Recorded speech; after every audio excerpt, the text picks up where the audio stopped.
워낙 많이 빠진 구간에서의 반등 정도는 좀 나올 수 있는데 지금 달러의 이 강세 흐름으로 가지고 외국인들의 강한 순매수와 지수의 강력한 레벨 업을 기대하기는 조금 제한적인 부분이 있지 않을까. 잘 보시게 되면은 대형주가 안 갑니다. 대형주가 자신 있게 못 움직여요. 맞아요. 네, 오늘 코스닥 약간 중대형급 쪽에서 강하게 움직이는 종목들이 나오고 그러다 보니까 섹터 장세고 약간 종목 장세고 이런 거를 노리고 있다가 매매를 한다는 얘기는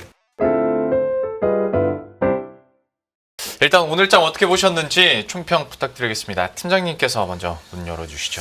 네, 일단 지난 금요일 날 예. 11월 PC 나왔죠? 네. PC 물가가 나왔고 그 물가가 예상치를 조금 소폭 하회하면서 그게 이제 좀 시장을 살린 부분이 있지 않나라는 생각입니다. 그렇죠?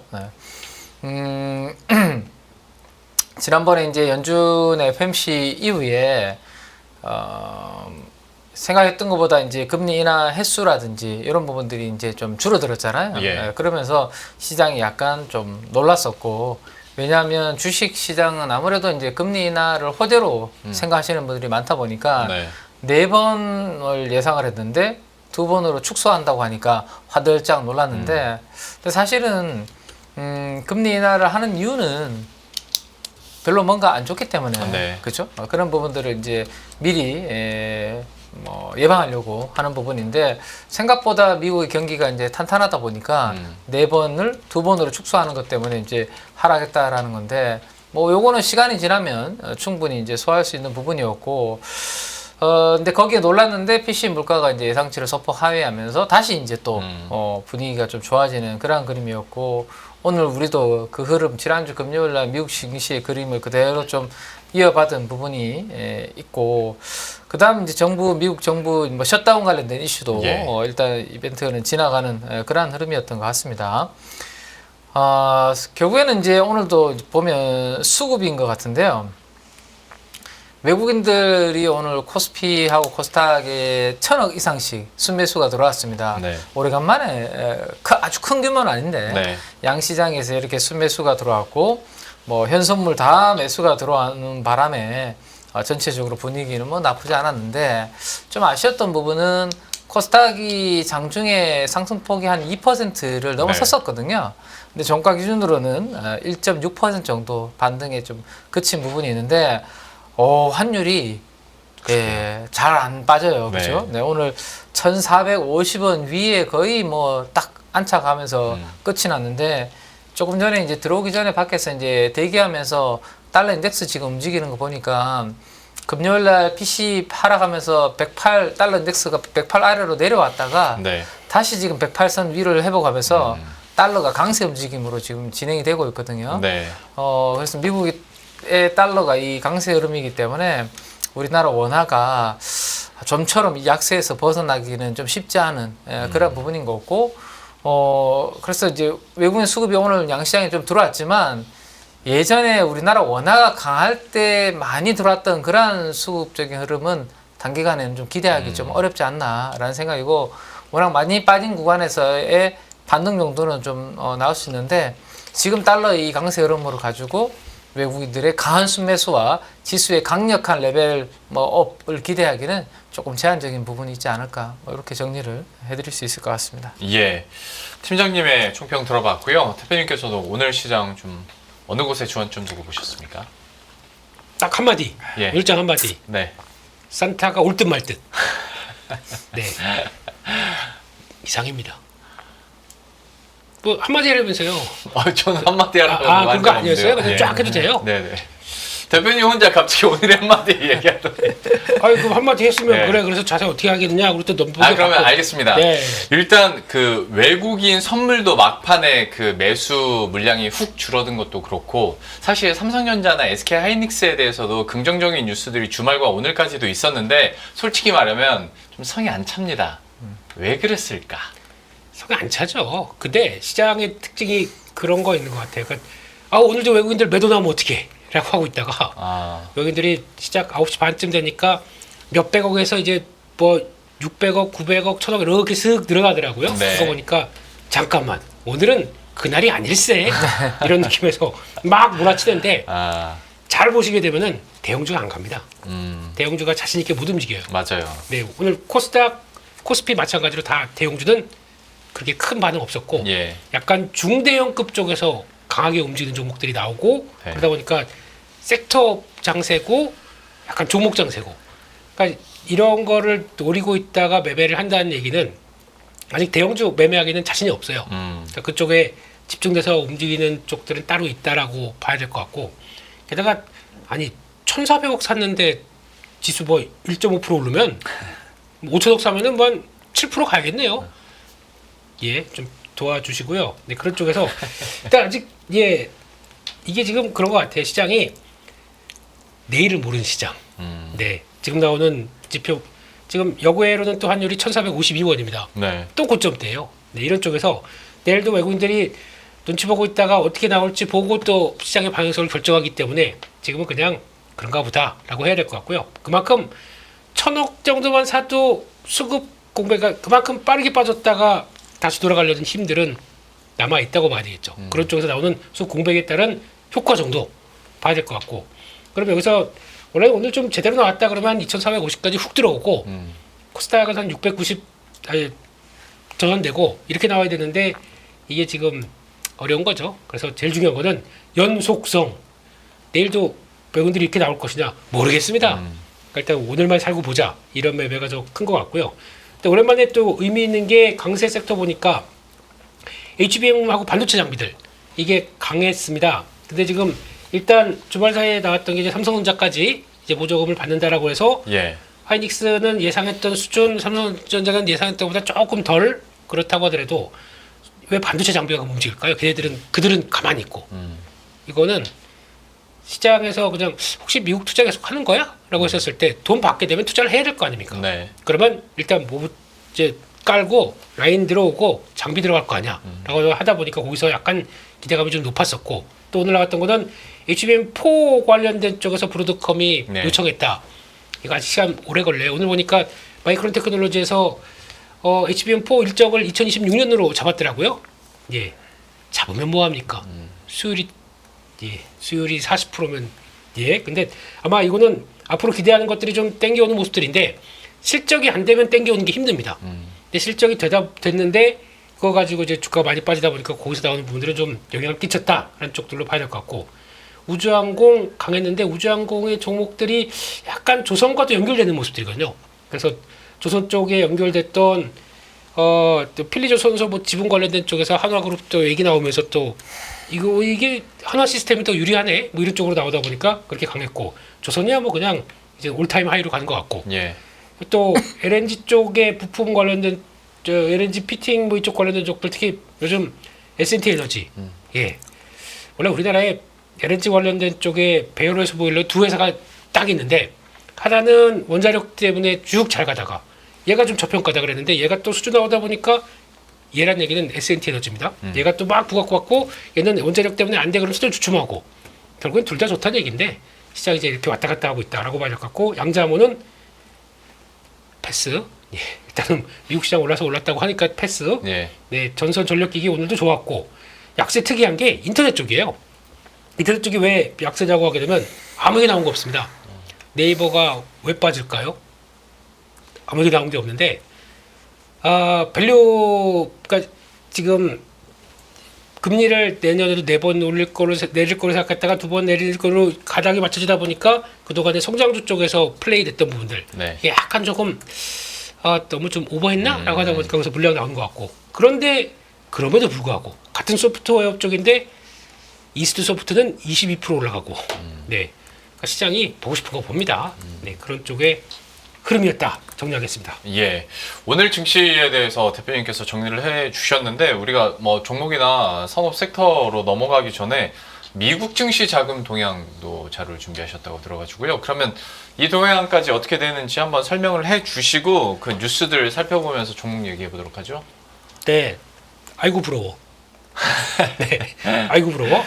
예, 전 세계 자금이 다 미국으로 돌진하고 있네요. 네. 네, 이런 상황들이 지금 보시게 되면은 그러니까 과거 이때 그러니까 좀 비중을 보게 되면은 2020년대 초반 때가 가장 적었네요. 네, 그러다가 쭉쭉쭉 올라가는 거 보면 여기서 최근에 작년부터 올라가서 갖고 있는 금액 보게 되면 무지막지하죠. 이쪽에 우리도 예, 상당수 있죠. 130조. 예. 뭐 누구는 130조라고 그러고 누구는 180조라고 그러고 그러는데 모르겠습니다. 아무튼 돈이 다 어디 있었는지 되게 많은 것 같습니다. 이게 무슨 내용이냐면은 외국인 투자자들이 현재 자산의 59%를 미국 주식에 할당하고 있습니다. 역대 최고치라고 합니다.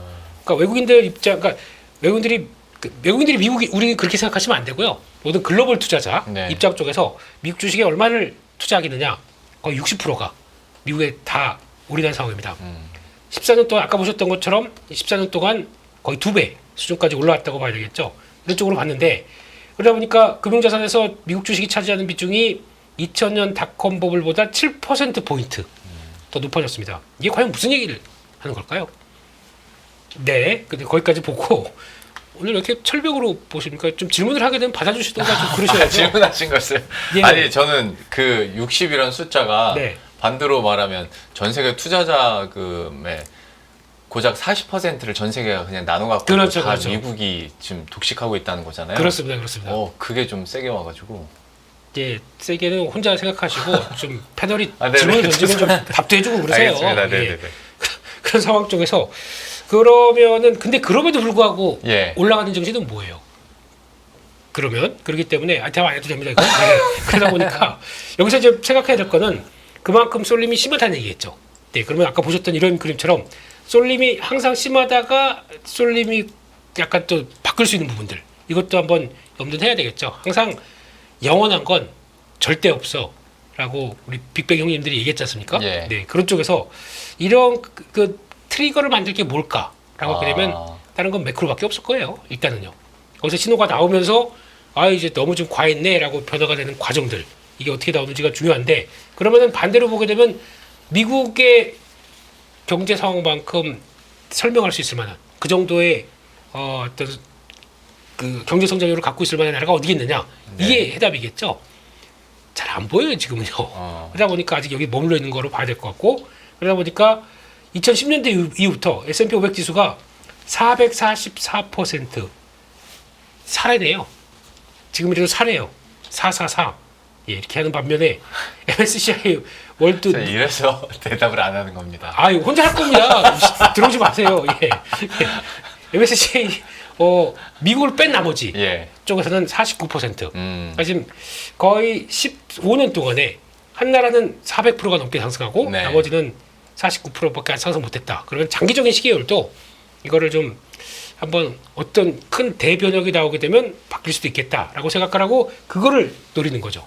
근데 사실 대변혁이 뭘까, 뭐가 있을까, 사실 그건 우리가 가늠할 수는 없는 건데 지금으로 봤을 때는 어쨌거나 수익 EPS는 계속 올라가고 있지, 자금은 모이고 있지. 그렇다고 지금 갑자기 달러가 부러져가지고 비달러권 나라들이 뭐 잘 갈 것 같지는 않으니까 네. 뭐 비중이 60%까지 뭐 미국으로 집중됐다고 해도 야 목에 찼으니까 이거 다른 게 생기겠다라는 생각은 사실 조금 덜 들긴 합니다. 그렇죠. 네. 지금 이 상황에서 뭔가 큰 변화가 나와서 미국 대탈출 그리고 뭐 다른 나라로 분산 이렇게 갈 상황들이 아니라는 걸 지금 매크로 지표에서 보여주고 있잖아요. 예. 그렇기 때문에 그러니까 그런 상황들이 바뀌게 되면 언제든지 준비는 할 생각은 하고 보는 게 맞겠다. 그러면은 이제 거기서 이제 중요한 거는 이 기조가 그대로 가게 되면 이제 올해도 보여줬던 게 미국 중심으로 쏠림이었지 않습니까? 예. 그럼 내년도 이게 뭐 큰 변화가 없다 그러면은 국내 시장에서도 뭘 기대를 크게 하기보다는 그러니까 이것도 차별화지 않습니까? 미국 시장 글로벌 증시에서 차별화, 국내 증시도 차별화예요. 그러니까 이거 내년도 아마 키워드가 될 것 같고 시장 전반적으로 강한 시장은 내년도 안 나올 것 같습니다. 그렇기 때문에 그래도 종목 섹터 잘 찍고 종목 잘 찍으면은 분명히 수익은 따라올 수 있는데 시장은 꺾여도 조정이 좀 약하고 예. 이런 주도주의 특성 따라서 바뀔 수가 있기 때문에 내년 키워드는 뭐다? 차별화. 이게 또 그런 건 대답을 해주셔야죠. 네, 감사합니다. 네. 힘드네요. 극한직업입니다. 근데 네. 얘기해주신 것처럼 그 포인트에 너무 공감을 하고 그러다 네. 보니까 결국에는 우리는 어떻게든 발빠르게 움직여서 틈새 전략을 세우는 수밖에 없는데 그 틈새 전략 중에 하나가 어쨌거나 금리는 인하기에 가 있고 PC는 예상보다 적게 나왔고 트럼프 정부에서 우리가 일부에서도 얘기했습니다만은 생물보안법 관련해서 좀 수혜를 받을 수 있는 곳이 어딜까 하다 보니 이제 바이오주에 대한 이야기들을 다시 좀 종종 하게 되는 것 같습니다. 그래서 과연 바이오주에 대한 전략을 어떻게 봐야 될지에 대한 궁금증도 있는데 이거는 팀장님께서 한번 설명을 해주시겠어요? 이제 바이오 부분이 이제 최근에 금리가 좀 올라가는 구간이 나타나다 보니까 전체적으로 좀 힘들었죠. 그렇죠. 특히나 우리나라 국내 바이오를 주도했던 대표적인 종목들이 줄여서 그거를 알뭐라고 이야기했는데 알테오젠과 리가칸 바이오 그다음에 펩트론 이런 종목들 알보리인가요? 보로노이 그걸 줄여서 알보리라는 표현을 쓰더라고요. 알테오젠, 보로노이, 리가켄 바이오, 알보리 펩트론까지. 네. 제가 아직까지 컨디션이 좀 온전치 않은 것 같습니다. 그런 것 같습니다. 네, 지금 아무튼 잘하시는데 왜 그러세요? 아니 벌써 평소보다 톤이 한두 톤 이렇게 내려가신 거 보고 오늘 좀 안 좋으시거나 컨디션이 좀 싶었습니다. 조절하시는 거죠. 내일 세게 달리시려고. 크리스마스 이브지 않습니까? 네. 빨리 들어가세요. 예, 죄송합니다. 예. 네. 근데 오늘도 보면 금리가 약간 주춤할 때 우리나라 제약바이오 반등하는 종목들을 보면 그동안 좀 강했던 종목들이 움직이는 건 아닌 것 같아요. 근데 알테오젠도 보면 지금 주가가 훅 빠져 있는 상태에서 옆으로 약간 기고 있는 상황이지 오늘 의미 있는 반등을 만들지 못했거든요. 개별 재료가 있는 종목들만 좀 움직였다라고 볼 수 있을 것 같은데 대표적으로 삼천당 제약이죠. 상한가를 상한가를 기록을 했습니다. 이 삼천당 제약의 이 아일리아 바이오 시밀러는 옛날부터 참 이슈가 많이 됐던 건데 기어이 이번에 또 한 번 더 상한가를 만들어내는 부분들이 있습니다. 그리고 이제 이러한 일부 재료가 있는 바이오주들을 제외하면 지난 주말 사이에 미국에서는 비만 치료제 관련된 부분들이 좀 주가가 변동성이 되게 컸거든요.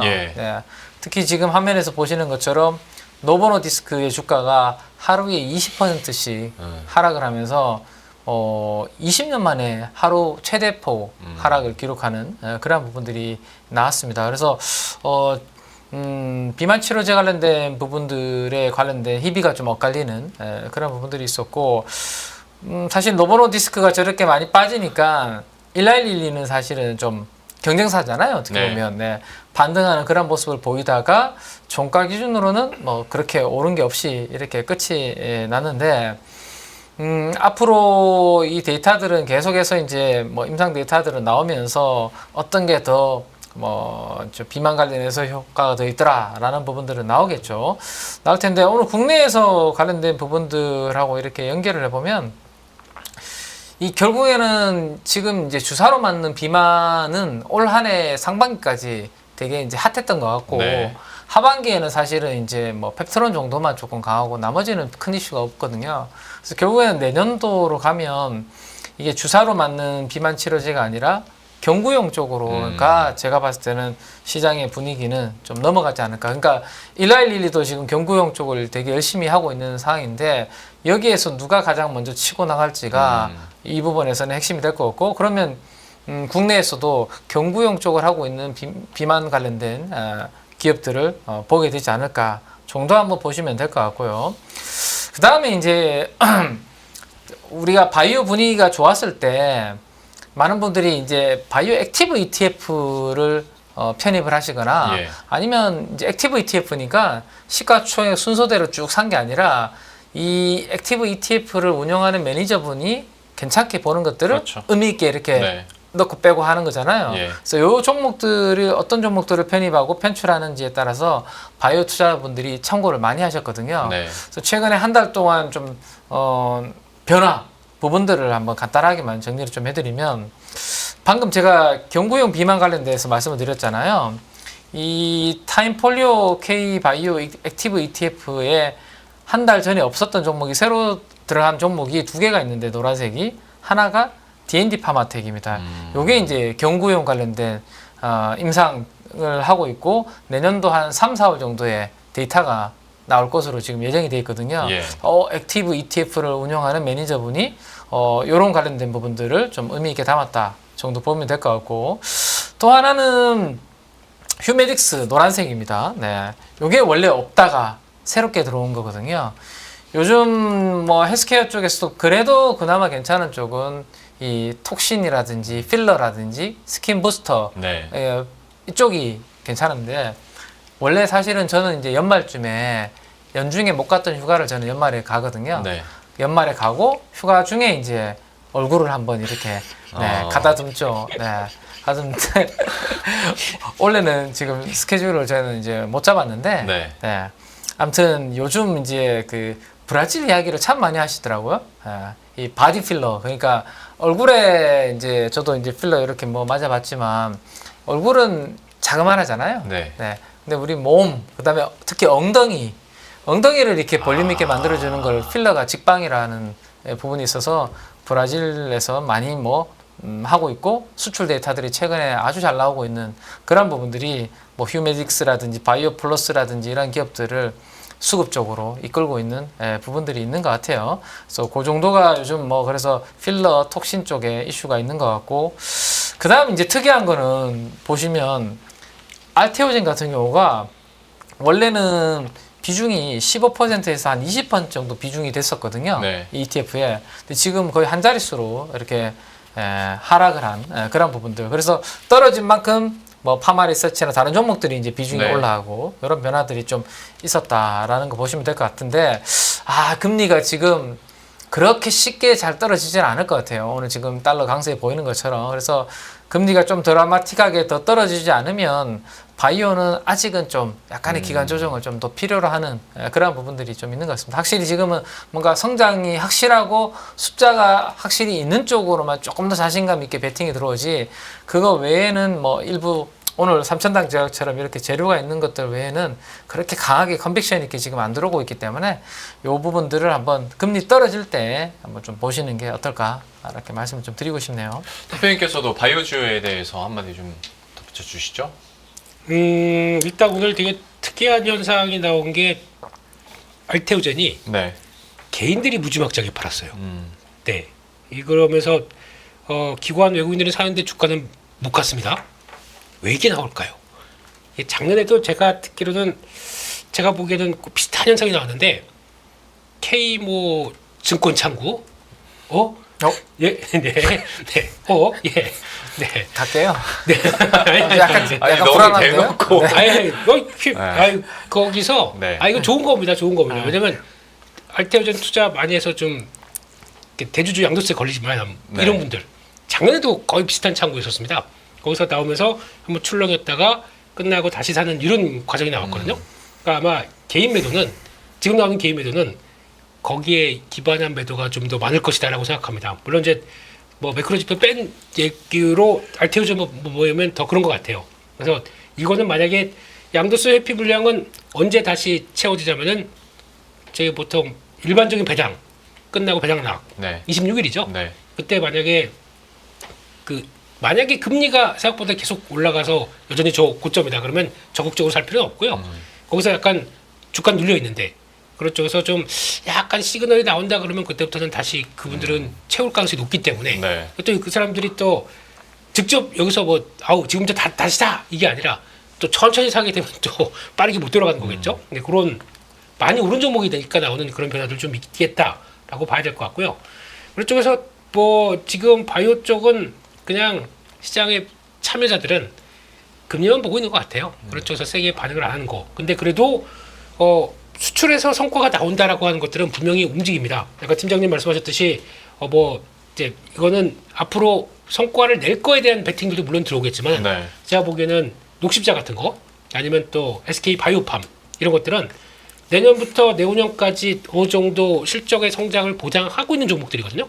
이런 것 같은 경우는 뭐 이런 약세 쪽에 가장 먼저 그래도 챙겨보고 봐야 될 섹터고 종목들이 아닐까라는 쪽에서 그러니까 기다리는 그 스토리가 크게 변함이 없다 그러면은 해봐도 되겠죠. 그런 쪽에서 일단 보고 있는데 이게 지금 섹터 전반적으로는 눈치를 볼 수밖에 없다. 여기 포인트를 맞춰야 될 것 같습니다. 알겠습니다. 바이오주에 대해서도 두 분의 의견 한번 들어봤고요. 빠르게 다음 뉴스로 한번 넘어가 보도록 하겠습니다. 미국 의회에서 조선업 강화 법안이 이제 나왔어요. 물론 이거 계속 보긴 해야겠습니다만은 미국과 중국의 어떤 조선업 분야에서의 차이가 계속 벌어지고 있다라는 부분은 너무나도 잘 아실 테고, 만약에 이렇게 됐을 경우에 우리 조선업이 K조선업이 좀 수혜를 얻을 수도 있고, 유지 관리 측면에서도 우리가 그래도 좀 더 산업적으로 그다음에 좀 이득을 얻어갈 수 있지 않을까라는 기대감들이 분명히 있는 건 사실인데, 과연 이 뉴스와 함께 조선 혹은 조선 기자재 쪽으로 지금 시점에서의 투자 전략을 어떻게 봐야 될지, 왜냐면 최근에 주가 흐름도 그리고 올랐던 목도 생각은 해야 되니까요. 좀 어떻게 봐야 될지 궁금해집니다. 팀장님, 조선업에 대해서는 좀 어떤 평가하고 계십니까? 일단 지금 시점에서 내년도에 가장 그래도 좀 자신 있는 섹터를 하나만 선택을 하라고 하면 저는 아직도 이제 조선 섹터다라고 이제 말씀을 좀 드릴 수 있을 정도로, 그래도 최근에 시장 부침과 관계없이 좀 꾸준한 좀 그렇죠. 흐름이 그래도 만들어지고 있는 것 같아요. 그래서 많은 분들이 조선에 대해서 계속 이제 관심을 가지고 있는 것 같은데, 근데 꽤 올라왔습니다, 사실은. 네, 그죠? 맞습니다. 꽤 올라왔기 때문에 이제 사는 분들 입장에서는 얼마나 이제 싸게 사느냐가 중요할 것 같고, 이미 원래 상반기나 미리 좀 가지고 계셨던 분들은 이제 얼마나 좀 잘 파느냐, 그런 부분들이 될 것 같은데, 근데 아직은 사이클이 좀 많이 좀 남아 있는 같은 느낌이 저는 개인적으로 드는데, 그 부분은 잠깐만 설명을 좀 드리면, 일단 지난번에도 제가 이제 그 트럼프 당선 이후에 에너지 시장을 바라보는 프레임은 경제 쪽으로 이제 바뀐다라는 말씀을 이제 요 자료를 가지고 말씀을 드렸던 적이 있습니다. 결국에는 천연가스와 오일 이런 것들을 더 많이 뽑아내 가지고 저렴한 전기 요금을 가지고 제조업 부흥시키고 AI 산업을 성장시키는 이러한 분위기로 간다라는 거였는데, 최근에 이제 제가 잠깐 쉬는 사이에 자료들을 이렇게 보다 보면 이런 내용들이 나오네요. 2025년과 2028년도에 미국에서 필요한 전력이 이만큼이 되는데, 지금 사용할 수 있는, 가용할 수 있는 부분들은 이 정도밖에 안 된다. 그래서 이만큼이 빨간색 영역이 전력이 부족하다라는 거거든요. 그래서 이게 참 만만치 않은 그런 부분들을 계속해서 데이터 센터 영향을 많이 받는 거겠죠. 네. 그리고 이제 2028년도까지는 데이터 센터 전력 사용량이 3배나 증가할 수 있다. 뭐 그런 내용들도 지금 계속 나오고 있습니다. 그래서 조선과 함께 이 전력 관련된 부분은 큰 카테고리는 저는 에너지라고 저는 이제 묻고 있는데, 이 AI 전력 핵심 설비 관련된 이런 부분들도 포트폴리오에 어떤 종목들이 들어가고 비중이 늘어나는지는 계속 좀 추적해 보시면 좋을 것 같고요. 자, 이게 이제 나온 이야기는 트럼프가 미국의 LNG의 신규 수출의 제한 조치를 해제하겠다라는 그런 이야기가 나왔습니다. 그러면 이제 LNG 터미널이라든지 이런 건설은 더욱더 활발하게 진행될 가능성이 이제 높아지는 부분인 것 같고요. 왼쪽에가 유럽에서 수입하는 거라고 말씀드렸고, 오른쪽이 LNG 미국에서 수출하는 거다라고 말씀드렸는데, 점점점 추가 건설밀 확대는 가능성은 좀 더 높아지고 있다라는 거고요. 아까 우리 대표님이 오늘 이제 앞에서 이제 시장에 대한 브리핑 하실 때 에센트 에너지라는 기업을 잠깐 언급을 하셨는데, 이 에센트 에너지라는 기업이 트럼프의 이 에너지 정책에 있어서 가장 프로젝트 승인과 함께 첫 번째로 오늘 호재가 나온 케이스인 것 같아요.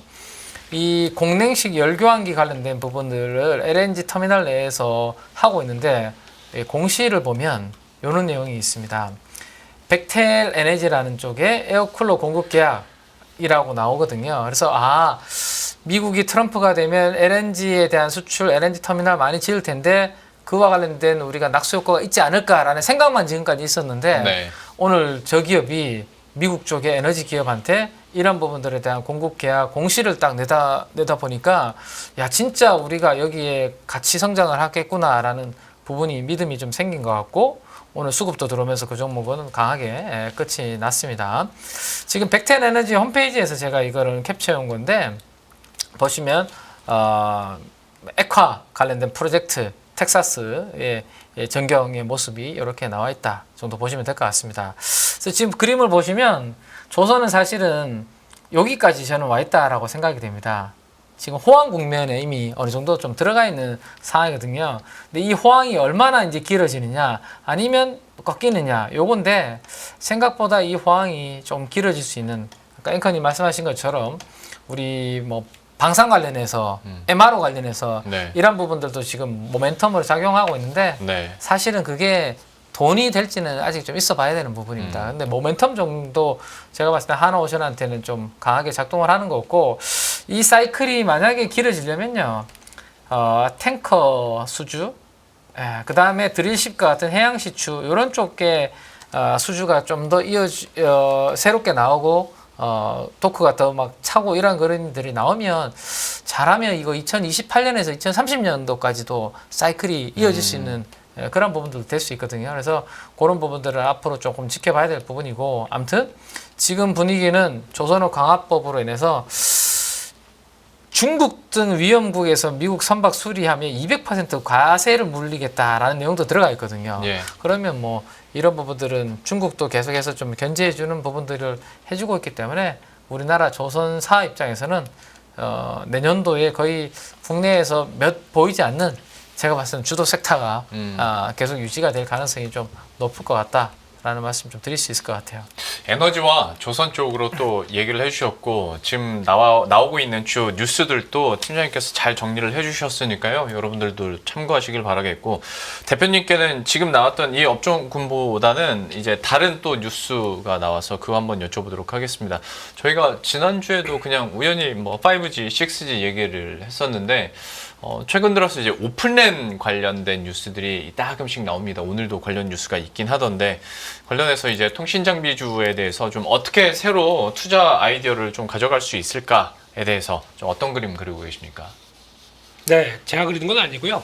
시장이 그리고 있는 거죠. 네. 네, 저는 그럴 능력이 안 됩니다. 네, 일단 5G. 예. 다음엔 뭡니까? 그때 6G가 아니라 네, 5G 어드밴스. 네, A. 예. A 5G 네. 예, 넘어가는데 여기서 과정에서 좀 이제 그런 게 있죠. 미국하고 중국이 경쟁이다. 이걸 꼭 기억을 하시게 되면 중국의 5G 기지국 수가 400만 개래요. 400만 개. 예, 우리나라의 13배. 그래서 먼저 해서 그 다음으로 넘어가려고 막 하고 있습니다. 미국은 별로 못 하고 있어요 지금요. 그러면 이제 쫓아가야 되는 입장이죠. 아니 중국은 저러고 있는데 우리 이거 되겠어? 자 밀어붙여 하게 되면 거기서 누가 수혜를 보겠느냐 이런 쪽으로 봤을 때 그러면 트럼프 행정부 같은 경우는 또 거기다 돈을 막 쏟아붓고 뭘 밀어붙인다 하기에는 또 눈치를 볼 수밖에 없겠죠. 그러면 가장 효율적으로 뭘 하겠느냐라고 했을 때 떠오르는 게 이제 오픈랜이 아닐까. 대통합. 그렇게 다 너무 일목요연하게 얘기하면 제가 재미가 없잖아요. 네, 예. 죄송합니다. 예. 오랜 그냥 예. 오랜 예.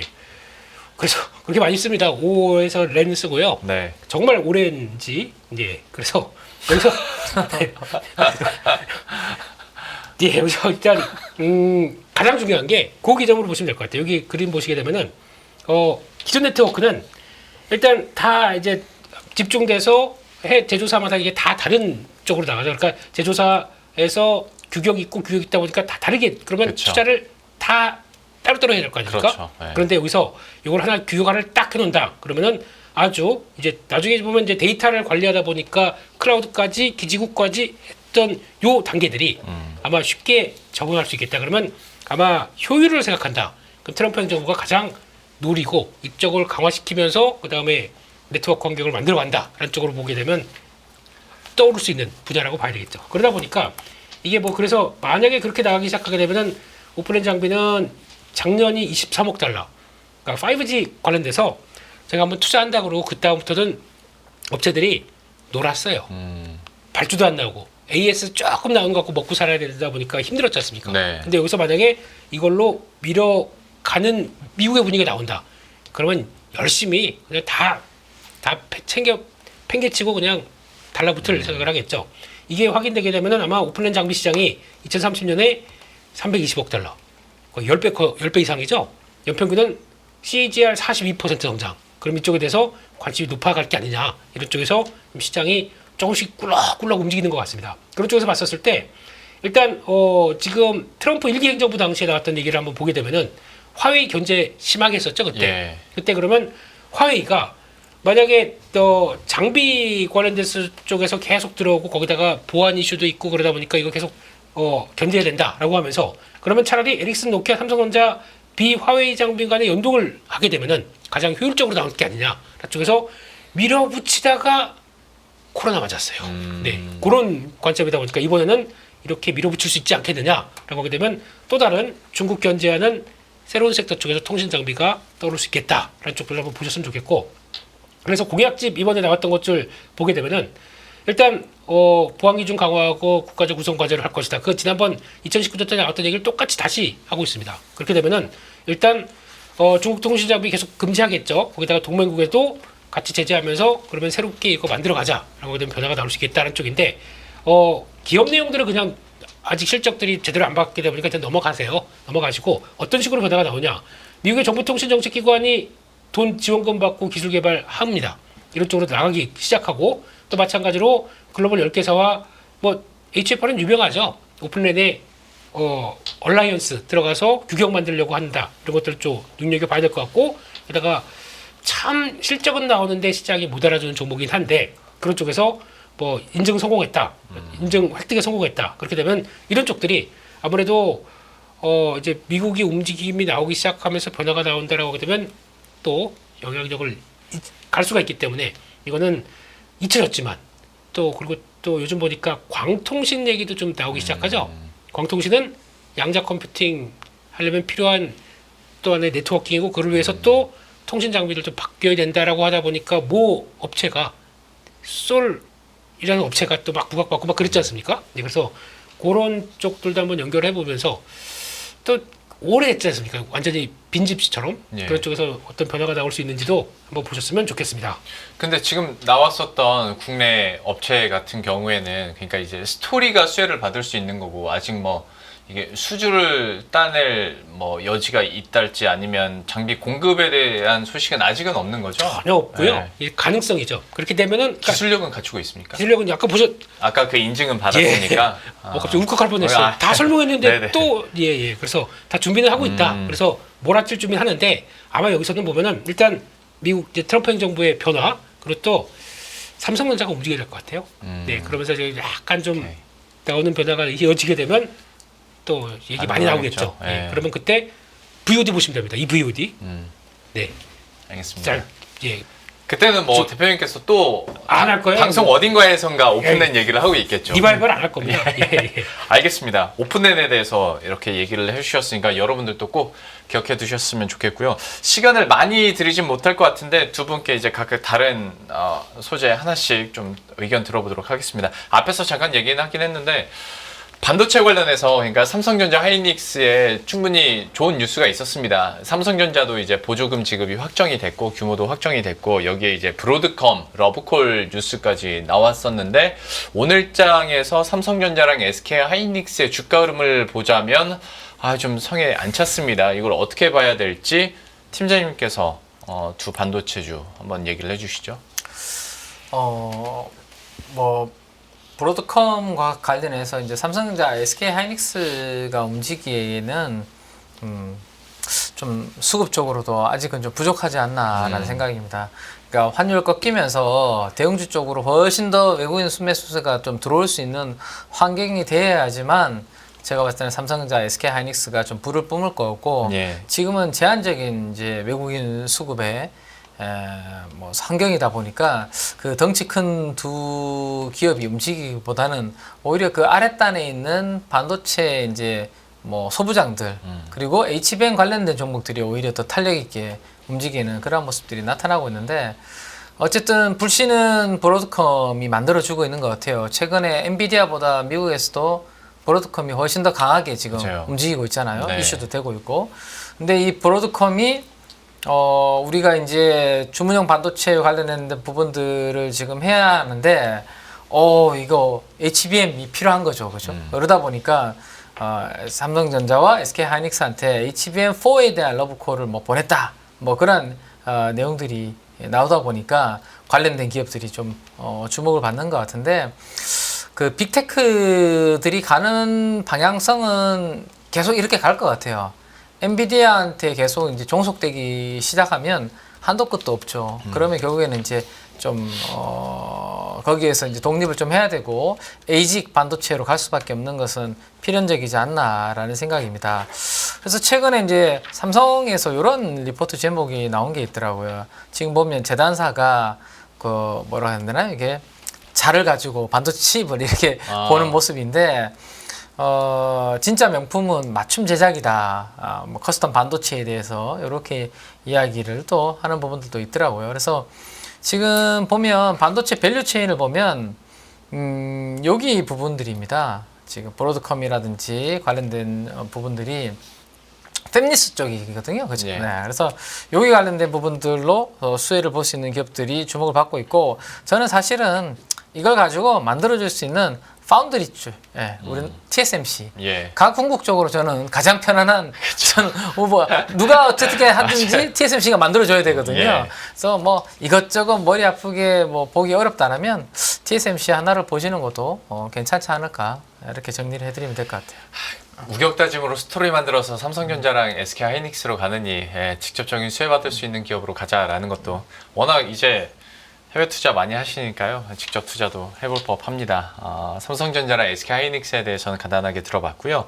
마지막으로 대표님께서 준비하신 5주인가 시장이 참 심심하고 할 게 없으면 이런 리포트까지 준비하시구나 싶었습니다.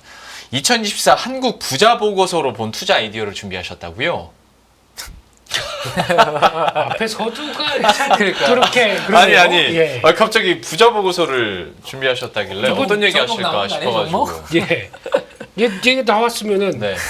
형님들이 돈 많은 형님들이 이거 사라 그러면 사야 되는 거 아닙니까? 네. 이거 예 얘기 안 드릴 거예요. 이게 또 예. 보니까 이거 KB 연구소에서 나온 것 같던데. 예, 네. 다 오늘은 거기로 다 통하시네요. 예. 예.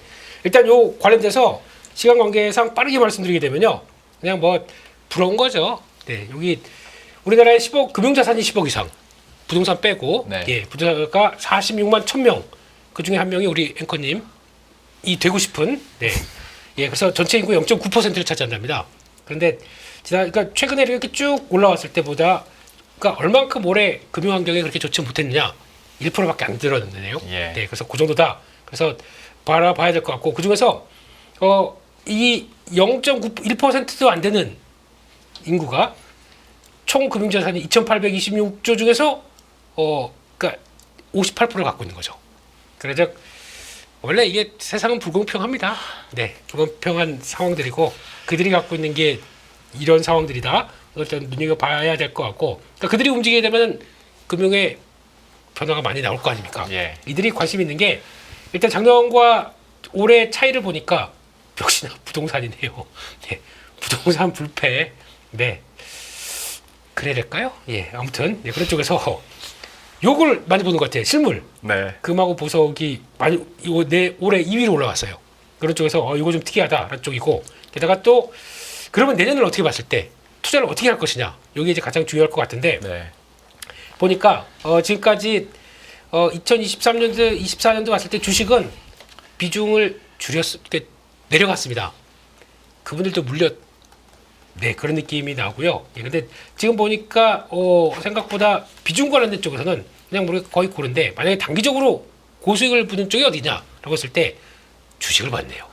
주식과 금 보석, 금은 보화를 챙기기 시작한다고 하고 중장기적으로는 그 주택 뭐 여기도 주식이 들어가네요. 네, 그런 쪽으로 봤을 때 결론은 내년도 이분들이 나온 이제 결론은 거기 나올 거예요. 예, 내년에 대해서 관심은 1위는 국내 부동산 투자 다음이 여기가 아닌데 그 다음이 예 한국 만약에 여기서 더 밀리게 되면 한국 국내 주식에 대해서 더 투자를 하겠다. 네. 이게 17% 정도 더 올라왔다. 네. 라는 쪽에서 내년은 형님들이 사신다니까 예. 저희도 일단 좀 관심 있게 보자 이렇게 예. 봐야 될 것 같습니다. 알겠습니다. 네.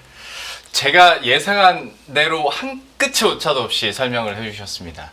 이거 분명히 대표님 설명해 주시면서 박탈감 느끼고 이제 앵커님 부자라고 하면서 꼭 대표님은 부자 아닌 것처럼 이렇게 얘기하시겠다 싶었는데 제 대표님 사는 아파트 시세까지 보고 왔습니다. 그래가지고 혼자 하세요. 혼자 그냥 저 그냥 이게 왜 불렀습니까 저? 부자 보고서로 본 투자 아이디어 2025년 여기까지 들어봤고요. KB증권 프라임 클럽의 민재기 팀장, 레몬 리서치 김빈수 대표와 함께했습니다. 오늘 말씀 고맙습니다. 감사합니다.